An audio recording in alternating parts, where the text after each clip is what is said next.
Katiyakan sa mapayapang resolusyon pairalin ng sense of duty, sabi yan ng PNP Chief. Nanawagan si PNP Chief Police General Jose Melencio Nartates Jr.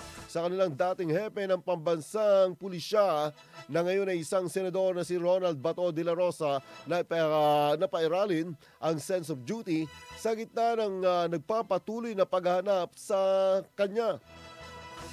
Ayon kay Nartates Jr. na dapat ay igalang nito ang tsapa, uniforme at institusyong pinaglilingkuran ng senador sa mahabang panahon. Ito ay upang masiguro ang mahinahong resolusyon sa gitna ng manhunt operation.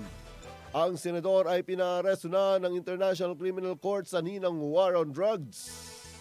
Una nang nagpahayag ang NBI na itinuturing armed and dangerous si De La Rosa dahil sa kanyang karanasan bilang dating pulis, gayon din sa pagmamay-ari nito ng mga baril.